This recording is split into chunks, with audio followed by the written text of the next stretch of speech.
Olá, você está na TV Otimista. Eu sou Erivaldo Carvalho. Este é o programa Política. Hoje vamos bater um papo com o vereador de Fortaleza, Léo Couto, do PSB. Como está o partido do entrevistado no estado do Ceará? Qual o cenário de disputa do PSB em Fortaleza? Vamos fazer um balanço da gestão José Sarto Nogueira. Ainda os planos do convidado para as eleições do ano que vem. Estas e outras questões a partir de agora no programa Política.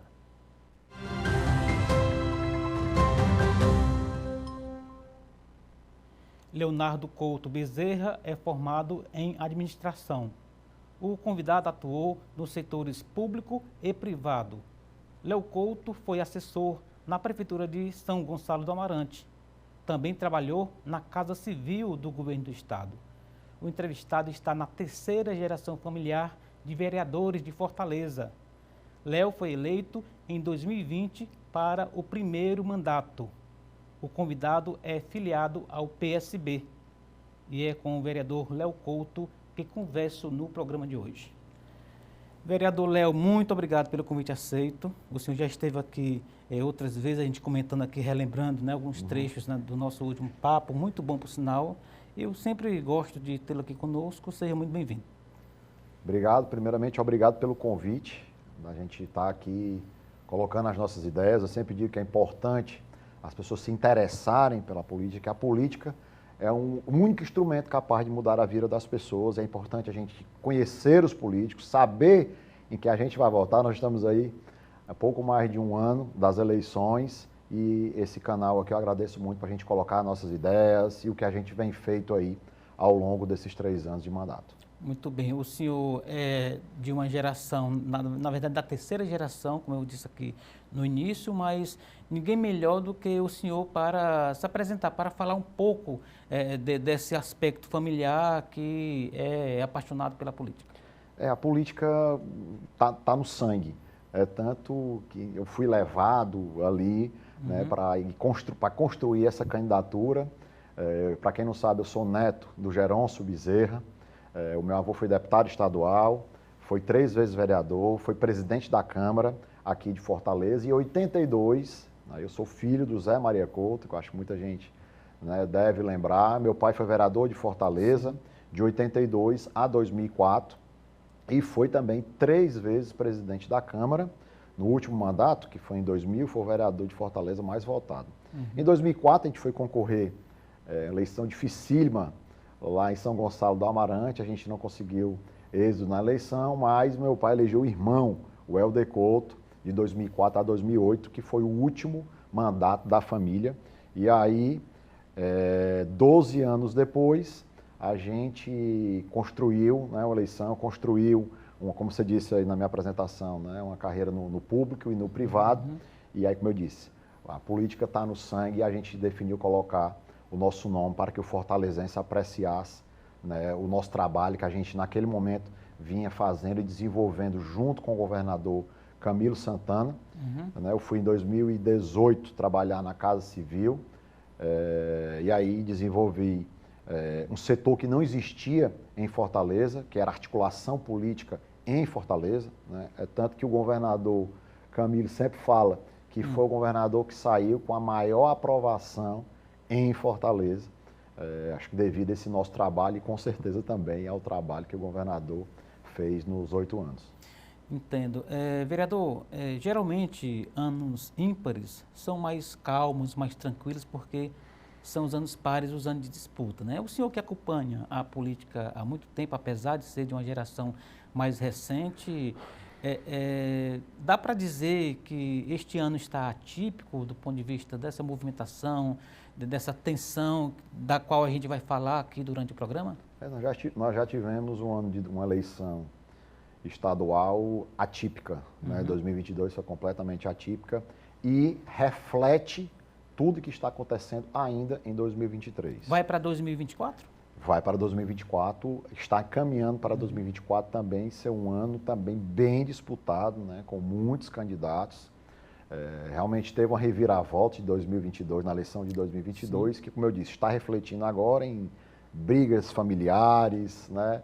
Nós nunca tivemos também um bolsonarismo e um lulismo em 2022, né, que causou uma confusão não só partidária, dentro de família, amigo brigou, enfim, mas a gente está aqui para discutir e fazer o melhor do que a gente acredita para a nossa cidade. Entendo. O PSB no estado do Ceará, assim como em Fortaleza, estão sob nova direção. As gestões do Eudoro Santana no Ceará e do professor Osmar de Saponte em Fortaleza. Nos fale um pouco desse novo momento do partido. A palavra no país que foi falado muito, acho que do ano passado para cá, foi reconstrução. Uhum. E eu acho que o PSB também pode usar muito bem essa palavra. Né? Para quem não sabe, no ano de 2022, o partido foi contra o Partido dos Trabalhadores, contra o nome de Elman de Freitas, decidiu apoiar o PDT, né? Totalmente na contramão do que estava tendo a nível federal, até porque tinha o vice-presidente Geraldo Alckmin, Sim. na vice do presidente Lula, mas infelizmente, seria a lógica, digamos, né? Mas infelizmente, né, o presidente da época, que não se reelegeu para deputado federal, decidiu para votar no candidato ao PDT, Roberto Cláudio. Né? Infelizmente, naquele momento, eu não tinha como seguir o partido, porque eu não acreditava que aquele projeto ia dar certo, não acreditava naquele momento que era o melhor para o PSB e decidi, né, correr risco e apoiar e ser um dos coordenadores da campanha do Lula Camilo Elmano aqui em Fortaleza. No começo, Erivaldo, o pessoal disse que eu era doido, que eu era o único vereador que estava ficando no lugar do Camilo, que o Roberto ia ganhar as eleições, né? Eu me lembro demais na época, hoje é muito fácil, mas eu me lembro demais na época, quando o partido escolheu, né, o Roberto Cláudio, parecia que ele já estava eleito governador. Né? E eu me lembro que eu fui perguntado, logo após as eleições, qual era a maior lição que eu tinha tirado da eleição de 2022. E a maior lição foi: nunca subestime o seu adversário. Eu acho que naquele momento que subestimaram, né, o ministro Camilo, o Elmano, que não tinha nem o nome do Elmano ainda na época, foi o momento que a gente cresceu, foi o momento que a gente procurou os suplentes, os candidatos que não tinham se elegido, né, as pessoas que não estavam sendo valorizados pela própria prefeitura, né, os próprios candidatos, mesmo suplentes do PDT, que não estão sendo valorizados hoje. Daqui a pouco a gente pode até falar sobre isso, mas a gente conseguiu virar o jogo, equilibrar em Fortaleza e sair vencedor naquele momento. E o PSB hoje está sendo, por isso que eu falei a palavra reconstrução. Nós temos um grande nome à frente do PSB. Quando foi discutido lá a questão da presidência municipal, estadual, né, quando falaram o nome do Eudoro, eu acho que esse era o nome de acerto para a gente retomar, né, o grande nome do PSB aqui no estado, e é o que está acontecendo com filiações de prefeitos, filiações de grande nome, de envergadura aqui na nossa cidade. E o partido está ganhando peso que era para ter e nunca ter deixado. Vereador, e em Fortaleza, como o PSB está organizado? Bom, em Fortaleza, como eu disse, né, acho que é o foco agora as eleições municipais. Eu sou vereador de Fortaleza, apesar de estar no diretório municipal, do diretório estadual, recebendo prefeitos, recebendo lideranças, e em Fortaleza nós estamos conversando nos bastidores com ex-vereadores, com lideranças, com candidatos que tiveram no outro pleito, para a gente tentar ampliar a quantidade de vereadores aqui na nossa cidade, até porque a modalidade, né, mudou de 2020 para 2024. Né? A grande mudança que foi já feita nas eleições de 2022 é que na sobra de votos, eu não sei, às vezes as pessoas, essa questão de cálculo, de proporção é meio complicado, mas na sobra de votos, que antes, em 2020, você se elegia, tinha que ter 10% do coeficiente eleitoral, né, que foi 30 mil votos na eleição passada, teve uma mudança de 2020 para 2024. Agora você tem que ter 20% do quociente eleitoral, que mais ou menos 6 mil votos, para ter uma cadeira na Câmara Municipal. Isso eu estou falando na sobra. Sim. Então, essa mudança também mexeu, né, no tabuleiro das eleições partidárias, e a gente tá vindo forte aí para conseguir, com a credibilidade do Elmano, desse grupo que está aqui, do ministro Camilo, que é o nosso líder, ampliar a quantidade de vereadores aqui na nossa cidade e em todo o estado. A gente falando em uma chapa focada na Câmara Municipal, nós estaremos, vereador, falando de quais, digamos, aliados preferenciais para formar essa chapa? Aliados, você fala nomes? Nomes. Hoje nós temos 3 vereadores. Isso. Né, aqui em Fortaleza. Um está licenciado, porque é secretário da Prefeitura de Fortaleza. E o Moura assumiu, né, também está no partido. Né? O jogo partidário, né, é muito discutido e conversado.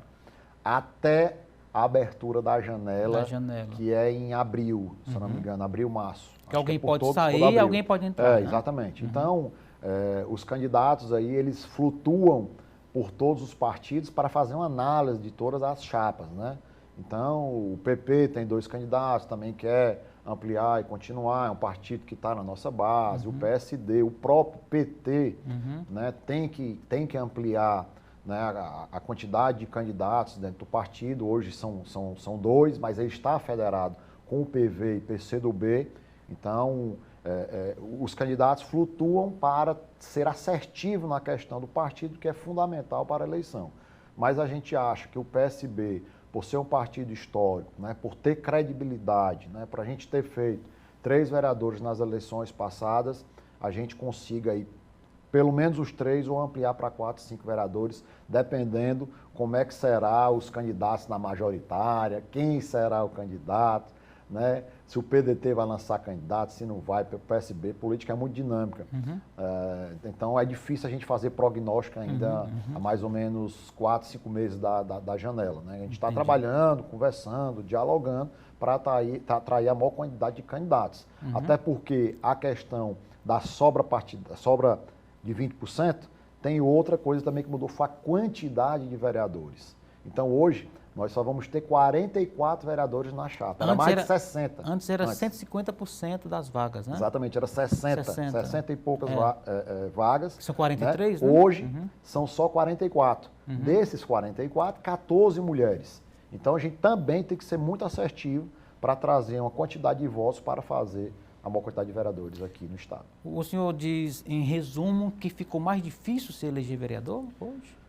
Não é que ficou mais difícil, mas você tem que ter uma quantidade de votos maior. O cálculo eleitoral exatamente. Então, ficou mais preciso, então né? Talvez a gente terá aí 2, no máximo 3, né, vereadores com 3 mil votos. Então, eu acho que esse ano, aliás, com certeza, como houve em 2022, né, nós teremos candidatos com a quantidade de votos maior. Então, entendi. É a democracia. Claro. Muitos acham que os 43 mais votados deveriam ser os que se elegiam, né? Mas pela proporcionalidade, para a gente ter uma Câmara mais plural, eu também concordo com esse modelo de hoje.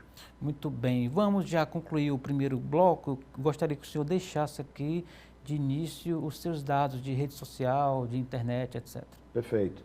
Como eu disse, esse é um importante canal. Nós temos hoje também, né, as redes sociais, que é fundamental para a gente saber o que é que o seu candidato está fazendo, para a gente ter a informação. Acompanhar o mandato. Acompanhar o mandato é fundamental. Né? Eu sempre faço algumas perguntas quando eu faço reunião, Ivaldo, se você lembra quem votou no candidato das últimas eleições. E 90% não lembra quem votou, por exemplo, em 2022. Isso é horrível. Imagine em 2020.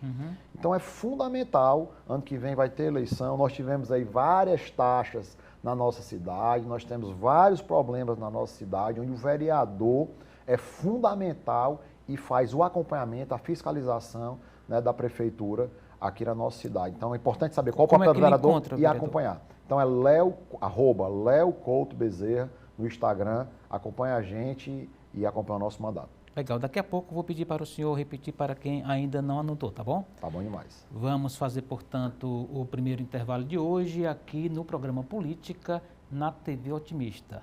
Não saia daí, a gente volta já.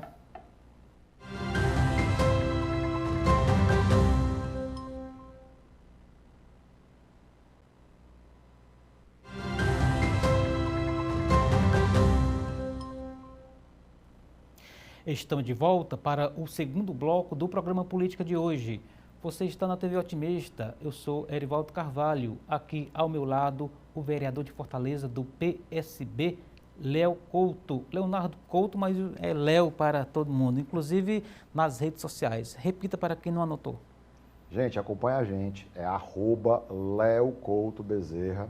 Encontra a gente nas redes sociais para acompanhar o nosso trabalho, que é importante. E de todos os outros políticos também que vocês pensam em votar. Muito bem. Vereador, a gente costuma dizer, a gente que cobre política, que o pior adversário é o ex-aliado, né? Portanto, eu pergunto para o ex-aliado do prefeito José Sarto, como é que está a gestão de Fortaleza? Bom, eu sempre gosto de fazer uma análise e um histórico.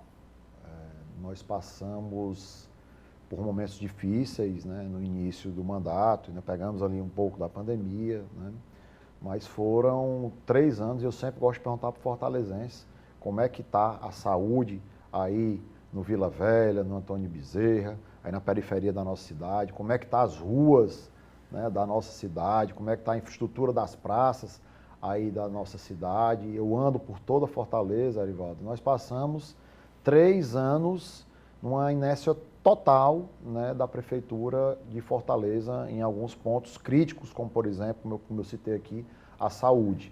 Né? O governador Elmano, em 10 meses de mandato, né, conseguiu já fazer alguns ganhos na saúde aqui da nossa cidade de Fortaleza, onde as pessoas reclamam a questão do frotão, mas o governador Elmano colocou para zerar até o final do ano as cirurgias eletivas aqui na nossa cidade. As pessoas reclamam da questão do interior que vem para o IJF, mas nós estamos na capital. Aqui 50% da riqueza, mais de 50% da riqueza é na capital, né? A capital, a 4ª capital do país. Né? Eu fico, às vezes, entrando em algumas situações que, alguns momentos, a prefeitura está rica, Erivaldo, para fazer um super réveillon, né? Outra vez a prefeitura está pobre.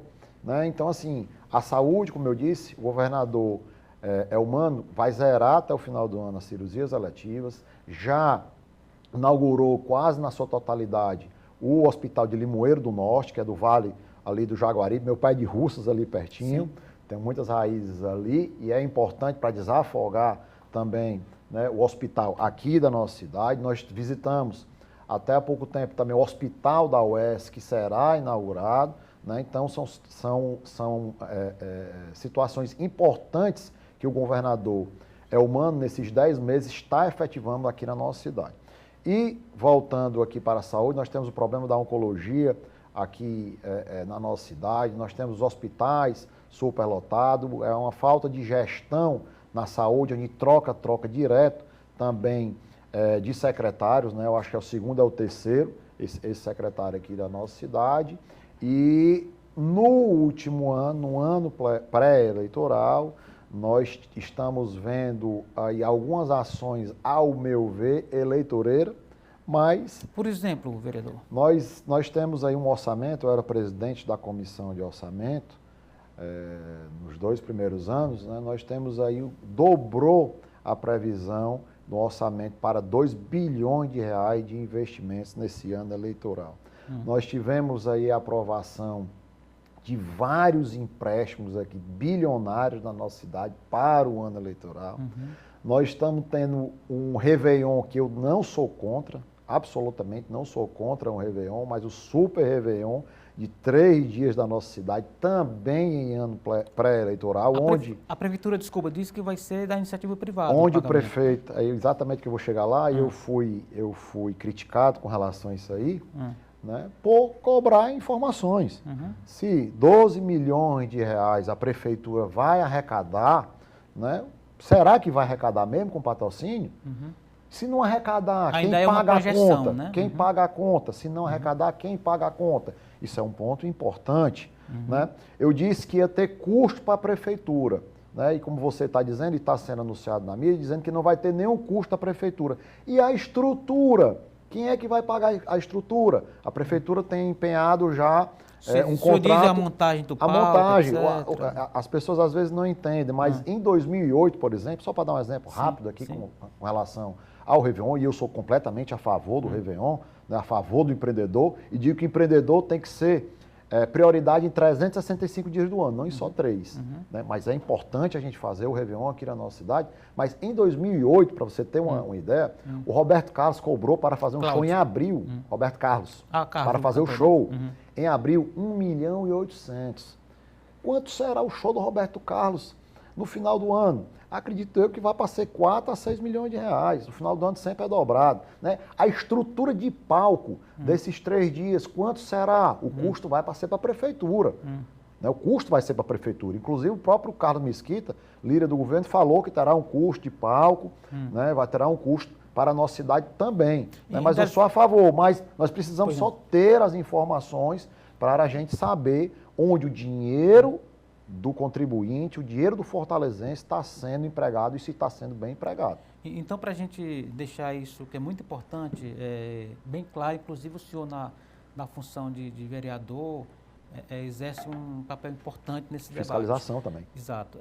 Quando a gente fala do que a prefeitura anuncia como arrecadação dos patrocinadores, nós estamos nos referindo apenas ao pagamento dos cachês e não à infraestrutura. Isso? É o que foi passado, é o que o líder do prefeito falou, que inclusive o outro vereador lá, que era da oposição, mas está aí alinhado nitidamente com o prefeito também, falou que terá um custo de estrutura, de palco, luz, que é caríssimo. Né? O Roberto Carlos não canta em qualquer palco.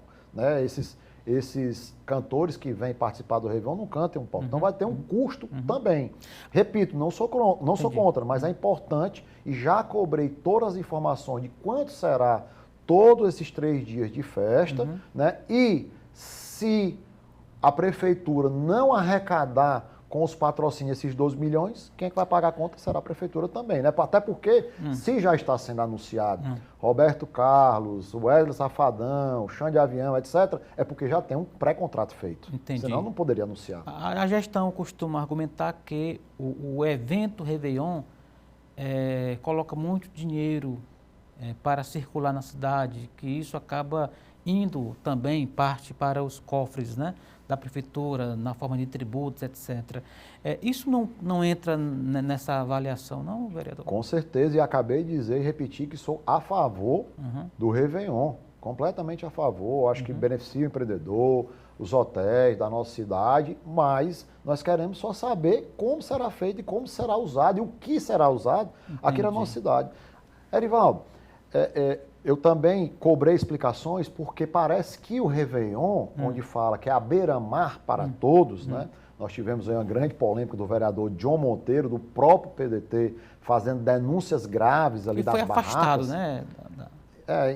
Você vê, ele foi afastado e quando fizeram uma manobra aí para o vereador Renan voltar para tirar o vereador John Monteiro, que estava fazendo duras críticas, né, da Prefeitura de Fortaleza, e falou da questão que não era beira-mar de todos, porque a população mesmo, ali ao redor do Mucuripe, do Vicente Pison, era segregado de várias situações ali na beira-mar, das barracas e tudo mais. Mas, Erivaldo, nós pedimos informações porque nos chegou a informação que será cobrado ali no fronte, né, será cobrado ingresso para o Réveillon. E aí eu pergunto se é a beira-mar de todos. Eu pergunto, o cidadão que vem lá do Pirambu, que vem lá do Vicente Pison, que vem lá do Bom Jardim para ver o Roberto Carlos, vai assistir de telão, porque ali na frente serão as pessoas que têm condições, né, de cobrar ingresso. Então nós pedimos, simplesmente, repito novamente, não sou contra o Réveillon de maneira nenhuma, acho que é importante para a nossa cidade, né, mas a gente tem que saber qual é a modalidade e quanto será investido pela prefeitura da nossa cidade. Muito bem. Vereador, dito isso, o senhor é votado em alguma zona da cidade específica, algum bairro, alguma área que o senhor acompanhe mais de perto? Bom, nós, graças a Deus, tivemos uma votação por toda a cidade. Né? Eu atuo fortemente ali na Regional 1 e Regional 3, né? O berço da minha família é ali no Antônio Bezerra. Mas para você ver, eu fui mais votado na Barra do Ceará do que no próprio Antônio Bezerra. Então a gente faz um trabalho naquela região, eu gosto bastante, né, de unir as mãos o poder privado, o terceiro setor. Eu sou muito inquieto e gosto de tentar fazer a diferença. Então tem alguns projetos que a gente é parceiro ali na favela do Inferninho, por exemplo, como o Beco Céu, está nas minhas redes sociais, junto com a Gerando Falcões, né, com a Edu Lira, que a gente está revitalizando um beco que antes era só um beco escuro, era só coisa que não prestava, e hoje nós estamos revitalizando e temos projeto de esporte do governo do estado, nós temos a Cozinha Solidário Ceará Sem Fome, que essa semana batemos 1 milhão de quentinhas, né, de alimentos na nossa cidade. Ontem, inclusive, foi visitar uma lá no Antônio Bezerra, fundamental, são 100 quentinhas, são mais de 500 cozinhas, gerando emprego, gerando qualidade de vida para a nossa população, e tem lá também no Beco Céu.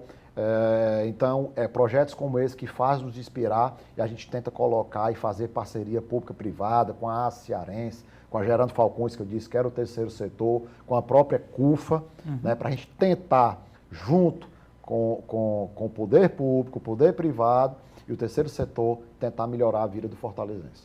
Quando o senhor fala em parceria do setor privado com o setor público, especificamente do setor público, como é o tratamento institucional da prefeitura para com o vereador, no seu caso, crítico à gestão? Bom, vou dar um exemplo de perseguição que ocorre não só com o vereador Léo Couto, mas de vereadores do próprio PDT. É tanto que hoje você tem uma ampla ala de oposição formado por 2 vereadores do próprio PDT, né? E outros vereadores que eram da base. Vereadora Ana Paula, enfermeira Ana Paula, que está retornando à Câmara essa semana, é do PDT.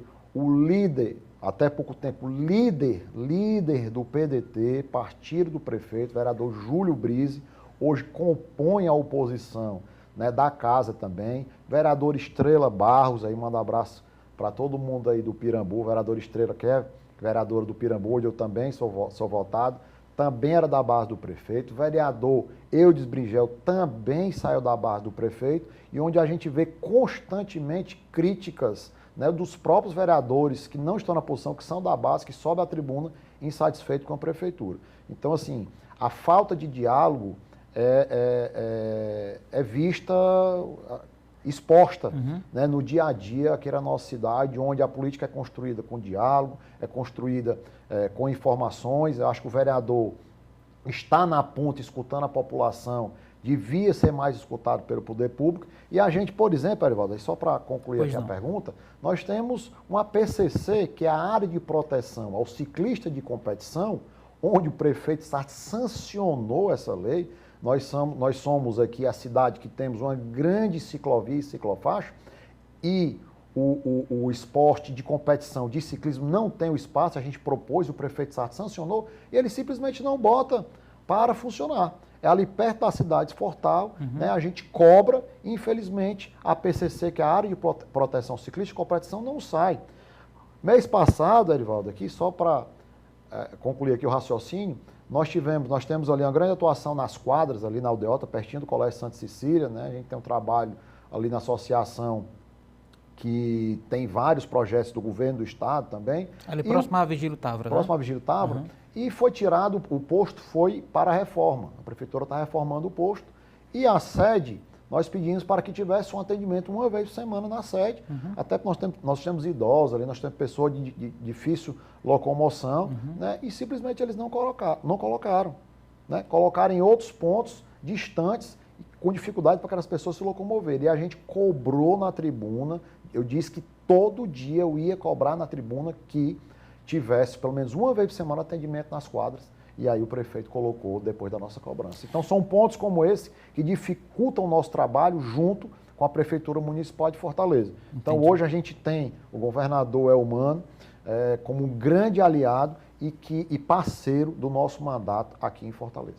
A propósito de governador Eumano de Freitas, vereador, há um debate que provavelmente irá para a campanha, e eu queria saber da opinião do senhor, em relação a obras do governo do estado paralisadas na capital, enquanto que, segundo a prefeitura, todas as obras da prefeitura estão sendo tocadas, né? É isso mesmo? Isso faz sentido, essa comparação? Devido a todo, eu falei aqui no começo que o reflexo de 2022 está se refletindo em 2023 e 2024, né? Nós temos, por exemplo, uma grande PPP que se instalou aqui na nossa cidade, que é parceria pública e privada, para quem não sabe, da CAGES, do saneamento. O saneamento é fundamental para a saúde do ser humano. A cada real investido em saneamento, você diminui R$ 4 da saúde. E Fortaleza tem pouco mais de 65%, acho que 67% saneada na nossa cidade. E o governador, na época o governador Camilo, iniciou o processo, onde o governador Elmano está iniciando o processo da parceria pública e privada com a CAGES. Serão mais de 11 mil empregos gerados na nossa cidade, quase 3 bilhões de reais investidos na PPP para sanear toda a nossa cidade. E, para você ter uma ideia do reflexo desse imbróglio político, que quem sofre é a sociedade, o governo do Estado está tendo algumas dificuldades, como alvará, por exemplo. Nós temos aí... Que é da Prefeitura. Que é da Prefeitura. Então, isso é um exemplo de imbróglio que está sendo feito devido a essa briga do PDT, devido a essa briga entre governo do Estado e Prefeitura de Fortaleza. Isso é um exemplo de dificuldade que antes nós tínhamos o Juntos por Fortaleza, onde Prefeitura e Governo do Estado eram aliados e faziam obras. O Governo do Estado entregava a areninha, a Prefeitura fazia a revitalização. A Prefeitura fazia uma praça, o Governo do Estado fazia os equipamentos, onde hoje não existe. E como eu disse, só quem sofre é a Prefeitura. Mas nós estamos tendo vários imbróglios com relação a esses alvarás de construção, para essas obras aqui na nossa cidade. Muito bem. Vereador, vamos fazer mais um intervalo. Daqui a pouco a gente volta aqui para concluir o bom bate-papo de hoje com ele, Léo Couto, vereador de Fortaleza, do PSB. Não saia daí, a gente volta já.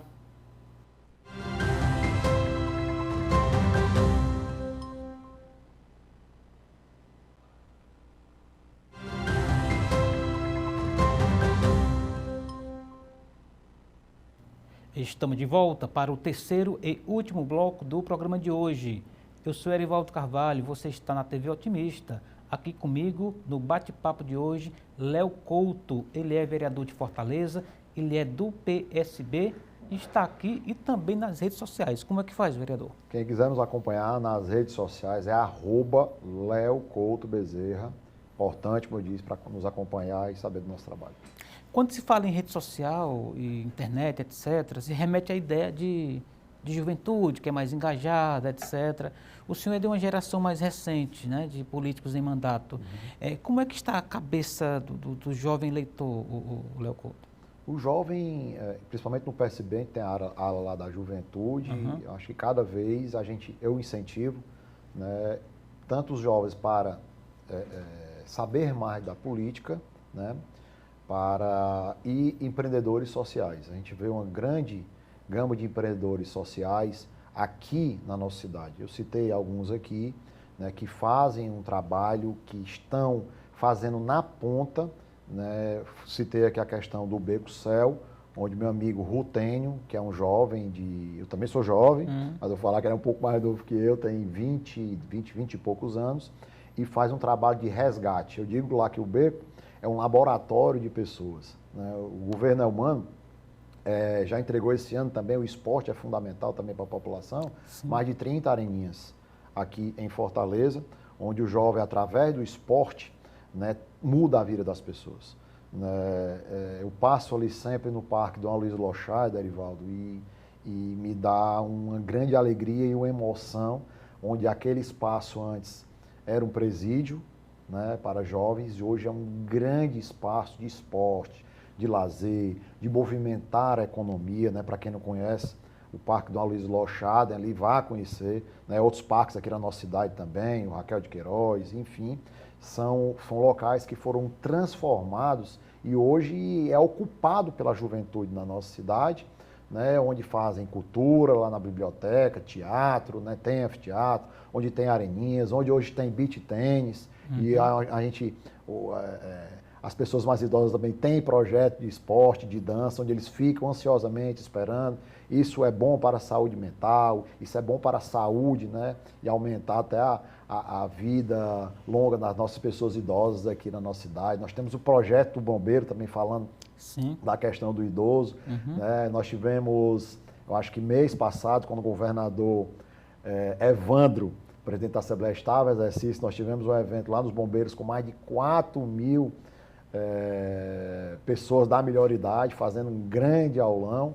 Né? Foi um momento muito emocionante aqui na nossa cidade. Então, acho que a juventude, eu sempre incentivo o empreendedorismo, eu sempre incentivo o primeiro passo. O primeiro passo é fundamental aqui na nossa cidade, Arivaldo. É um projeto do governo do estado. 70% dos jovens que saem que fazem o primeiro passo já saem empregados. Então, são projetos como esse. E a educação também, que é prioridade e para os outros estados aqui. Quem não conhece a educação do Ceará? É referência em todo o estado. O governador Elmano quer até 2026 tornar todas as escolas em tempo integral. Isso aí vai reduzir a violência, vai melhorar a segurança, para a gente ter uma sociedade melhor no futuro.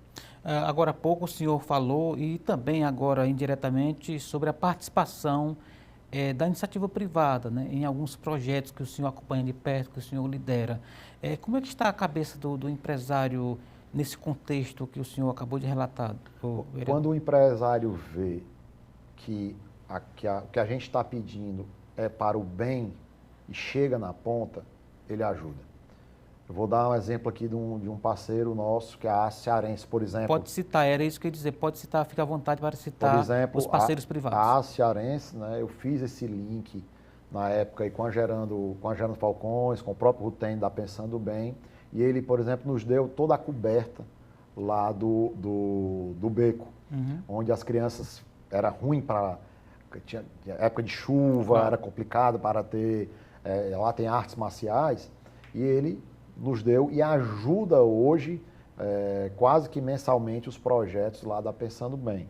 Né? Então é um parceiro que a gente tem hoje. Nós temos aí também o pessoal da Smart City também, lá de São Gonçalo do Amarante, que também ajuda. Nós tivemos a ajuda lá também do Paulo Vieira, do coach Paulo Vieira, um abraço para ele, hoje ele está morando em São Paulo. Que também nos ajudou lá nesse projeto. Paulo Vieira, que vai estar lá no Pirambu, também alugou um prédio e vai fazer o Instituto Paulo Vieira. São mais de 3.000 jovens que o Paulo Vieira vai dar cursos de coach, cursos de reforço escolar, arte marcial, e acompanhe nas redes sociais, que acho que até o final do ano a gente vai estar dizendo onde é esse local. E junto, como eu disse, com a iniciativa privada, com empresários de São Paulo, a gente vai estar plantando a sementinha e também tentando melhorar a vida ali do pessoal do Pirambu, que é um bairro aqui da nossa cidade. Vereador, aqui um testemunho de minha parte. É muito interessante isso que o senhor está falando, porque mostra o mandato de vereador para muito além da tribuna da Câmara, para muito além de uma entrevista sobre um projeto de lei, sobre uma posição política aqui e ali. Às vezes é um trabalho que não chega no grande público, e aqui o senhor tem essa oportunidade de dividir com a nossa audiência esse lado que é uma extensão do mandato, né, que acaba sendo, né, porque de lá para cá também vem muito retorno que o senhor usa dentro da própria atividade política. Né? Exatamente. Eu acho que nós estamos na política e eu faço o meu mandato, né, sempre fazendo uma análise de pessoas que estão fazendo a diferença. Eu cito vários aqui. O Jardel, lá na Messejana, que faz um trabalho espetacular, tem cozinha, tem projeto de esporte, faz com muitos voluntários, Arivaldo. Lá 70% do Jardel, lá na Messejana, ele tem um trabalho lá, eu acho que mais de 70% são voluntários, que estão fazendo reforço escolar, que estão dando um alimento, né, que estão dando muitas vezes um afago, uma aula lá na Areninha do Santa Filomena. Né? Nós temos o Pedro Caula, lá no Dendê, ali por detrás do Edson Queiroz, que a gente conseguiu viabilizar lá um espaço do CCDS, que era um prédio de segurança que estava acabado. E a gente conseguiu, junto com a população, reformar esse prédio. A gente fazia, me lembro que a gente fazia bingos, né? Fazia bingos e rifa para conseguir tinta, a mão de obra do pessoal, e é um espaço lindo que está sendo lá hoje, com reforço escolar, com criança, com biblioteca. Lá no Buraco da Gia, no Antônio Bezerra, também é outro exemplo disso. A gente conseguiu reformar lá o espaço, a quadra com a população, fazendo rifa.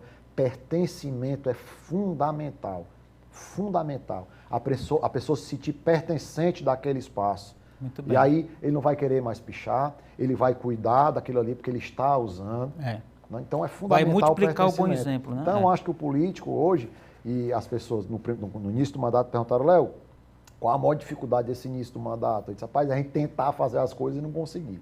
E aí o que é que eu vi? O que é que nós temos aqui no poder público? Nós temos projetos, nós temos espaços, nós temos prédios que estão abandonados, nós temos, enfim, o que é que nós temos? Nós temos isso aqui. O que é que a gente pode pegar isso aqui e compilar né, com pessoas que estão fazendo a diferença com pouco?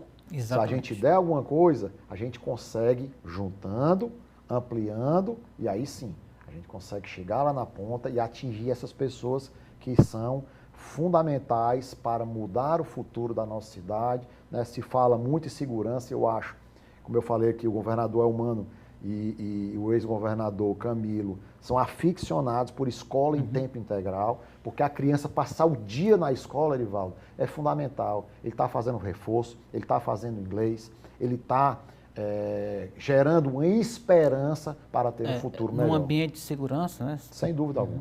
Muito bem, para o merchandising ficar completo, digamos assim, deixe suas redes novamente para quem interessar, um empresário, um filantropo, fazer contato com o senhor e aí passa mais detalhes desses projetos. Léo Couto Bezerra, né? Eu convido aqui a um empresário que não sabe e quer fazer a diferença e a gente visitar essas associações, visitar a quantidade de crianças que estão tendo a vida impactada através do terceiro setor, de pessoas que querem o melhor e doam a parte do seu tempo, ou o seu tempo inteiro, como eu citei alguns aqui, para a população aqui da nossa cidade. São projetos formalizados que permitem isenção fiscal, alguma coisa assim? Sim, são. O empresário pode chegar lá e abater do imposto? São associações, né, que Muito podem bacana. abater.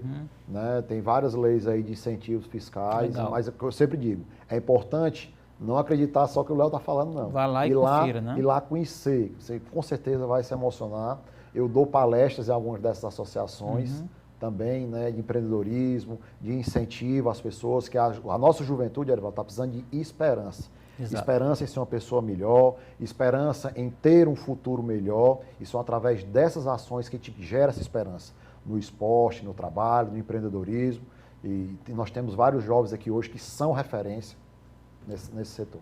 Vereador, apesar dessa vibe positiva que o senhor coloca, a gente tem aí uma legião de pessoas, inclusive constatado esse cenário em pesquisa, de que muita gente está virando as costas para a política, para participar da vida pública. Isso, de alguma forma, é um sinal ruim, né? Porque a juventude de hoje serão os adultos de amanhã que vão assumir, de alguma forma, vão ter que assumir as rédeas do mundo, digamos assim. O que precisa ser feito para engajar mais as pessoas na política?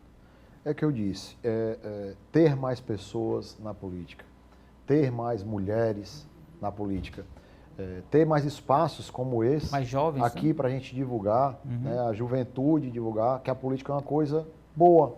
Né? Nós temos a politicagem, que é uma coisa ruim, e nós temos a política do bem, que são várias ações aqui que eu falei, que só foram possíveis através do nosso mandato. Só foram possíveis através da política. De uma articulação política. Com articulação política. Então, eu acho que cada vez a gente tem que ter mais político para fazer esse link, né, para, como eu disse, a gente ter uma ideia das ações que são várias no governo federal, no governo municipal aqui da nossa cidade, no governo estadual, né? Nós temos muitas oportunidades aí, mas às vezes o que falta também é informação, é comunicação. Acho que é comunicar melhor para o jovem saber que a política é fundamental na vida das pessoas. Muito bem.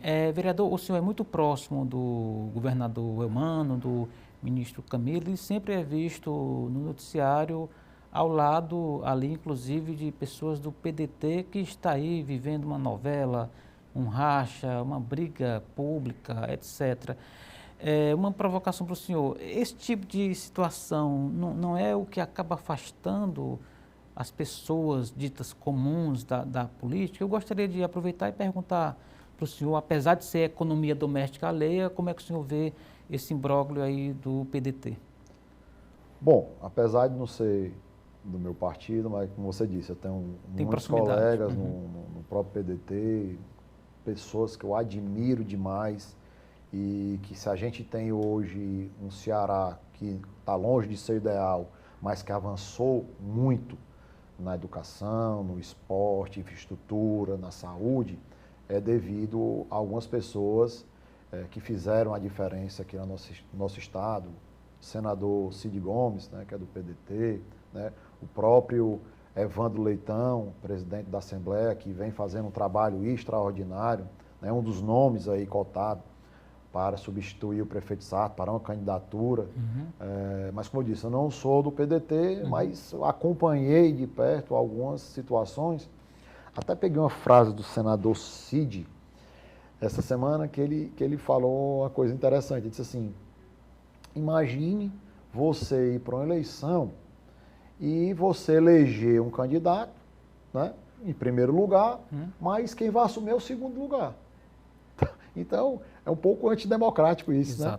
É um pouco do que está acontecendo no Porque PDT. Porque ele tem maioria no PDT, né? Se a maioria está querendo uma unidade, né? Se a maioria está querendo que o senador Cid seja o presidente, né?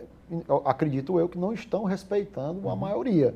Isso, na minha opinião e ao meu ver, é muito antidemocrático. Né? Então, o senador Cid é um dos maiores expoentes da política, um dos grandes governadores, que, repito, fez lá atrás, plantou a sementinha para que a educação do Estado hoje fosse o que é. Né? Então, assim, acompanhei, falou-se muito a questão do PDT, da escolha do ex-prefeito Roberto Cláudio, da maneira que foi conduzida, né? Tinham 4 candidatos naquele momento. E por que tinha 4 candidatos? E foi para a convenção, e a convenção escolheu o prefeito Roberto Cláudio, né? Assim, e na minha visão, do pouco ali que eu peguei na imprensa... Desculpa, e em detrimento da candidata natural à reeleição, que seria a Isolda, né? É isso primeiro também. A gente tinha, exatamente, primeiro tinha esse ponto aí mais grave, né? Mas vamos, eu sempre gosto de fazer um histórico e colocar os pontos e no final a gente fazer uma análise, né? Foram colocados 4 pré-candidatos, inclusive da governadora naquele momento, né, Isolda Sela. E o processo foi caminhando, fazendo várias reuniões e tudo mais, processo normal. No meio desse processo, chegou-se à conclusão, né, entre as pessoas que estavam conduzindo aquilo ali, que a candidatura normal e natural seriam da governadora Isolda. Então, o processo foi caminhando, mas no meio do processo chegou a essa conclusão, né? E, pelas atitudes que o senador Cid tomou, esse acordo foi feito e firmado entre o senador Cid, entre o ex-ministro Ciro, entre o ministro Camilo Santana, enfim, as pessoas que decidem, e o próprio Roberto Cláudio, né? Enfim, que quiseram colocar de goela abaixo uma candidatura, né, do ex-prefeito, que é a pessoa que eu gosto muito, que foi um grande prefeito, do ex-prefeito Roberto Cláudio, e aí foi todo aquele imbróglio, como tinha sido combinado, o Cid, para não brigar com o irmão, saiu do processo. Entendi. Eu acho que isso ficou muito claro. Né? E aí nós temos várias falas aí infelizes, uma pessoa que eu respeito muito, como eu disse, foi um dos maiores governadores também, né? O ex-ministro, ex-governador Ciro Gomes, em ataques aí ao próprio Camilo, em ataques aí eu vi ao deputado Salmito, onde ele antes elogiava e agora chama de palavra de baixo calão, enfim. Né? Há 1 ano antes, 2 anos antes, ele falava que o governador Camilo era o melhor governador da história do Ceará e agora o governador Camilo não presta mais. Então, acho que são falas, ao meu modo de ver, infelizes. Entendi. Né? Mas, assim, eu não posso falar do PDT, né? Eu estou aqui para falar do PSB, então estou aqui só fazendo um histórico, uma constatação, um histórico e uma análise é onde a gente chegou. Então, se tivesse a governadora Isolda Cira candidato, que era candidato natural, acho que a gente tinha conseguido êxito, acho que estava todo mundo junto. Eu repito que a briga, né, acho que não é boa, mas Entendi. infelizmente tem certos momentos que você tem que tomar alguma atitude, né, para prevalecer o projeto que você estava pensando. Eu mesmo tive que tomar atitude contra o meu partido e correr risco naquele momento por acreditar em um projeto, Muito até bem. pondo em risco a minha reeleição em 2024. Muito bem. Pois vamos então aguardar as cenas dos próximos capítulos, né, que prometem muita emoção, né? Por hora a gente fica por aqui agradecendo a sua presença, vereador, e parabenizando aqui publicamente pelas iniciativas, pelo mandato, pela coragem. Boa sorte na caminhada. O senhor é pré-candidato a renovar o mandato no ano que vem, né? Vamos, como eu disse, estamos montando a chapa, Tá né? bom. Acredito muito em ter um novo projeto para a nossa cidade, né? Em ter uma candidatura de um candidato que tenha chances de mudar essa cidade, de fazer o melhor pelo povo.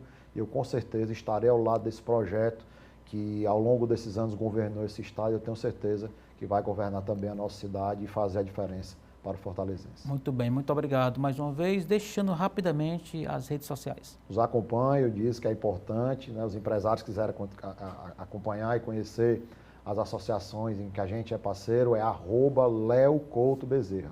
@LeoCoutoBezerra. Obrigado aí, o Grupo Otimista, por essa oportunidade de a gente estar falando do nosso mandato. Muito bem, apareça outras vezes, tá certo? Só chamar. É isso aí. E assim chegamos ao final da edição de hoje do programa Política. A todos o nosso muito obrigado pela companhia. Até o nosso próximo encontro. Forte abraço.